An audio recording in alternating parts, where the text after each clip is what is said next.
बर, आता आपण 2 दिवसांपासून यंग वन्स ऑफ ॲनिमल म्हणजे इंग्लिश मधून प्राणी व त्यांची पिले आपण पाठांतर करत होतो, हो की नाही?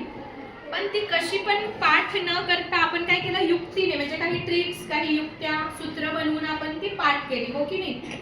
मग मी काल तुम्हाला काहीतरी काम सांगितलं होतं या घटकावर. काय बरं? सूत्र तयार करायची. मग केली का सूत्र तयार?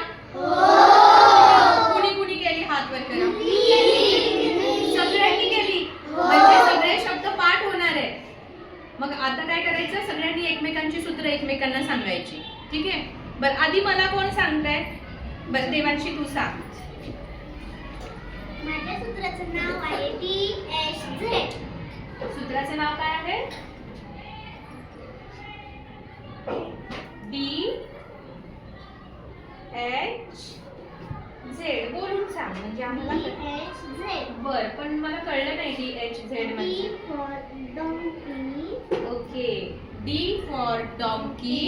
D for donkey. बघा, लक्षात ठेवा तिचं सूत्र काय आहे? DHZ.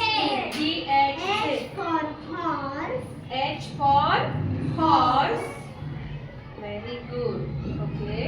Donkey, horse. Z for zebra. Z for zebra.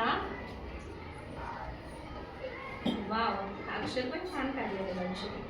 या सगळ्या प्राण्यांच्या पिल्लांना बोलतात फॉल. हा, म्हणजे डॉंकी, हॉर्स आणि झेब्रा या तीनही प्राण्यांच्या पिलाला एकच शब्द आहे आणि तो म्हणजे फोल. व्हेरी गुड, छान. बघा, देवांशीसाठी सगळ्यांनी सुंदर टाळ्या वाजवूयात. 1 2 3 स्टार्ट. सुंदर सुंदर, एक दोन, बढिया बढिया, एक दोन, झकास. देवांशीने छान सूत्र बनवलंय, लक्षात राहील? हो. ओके.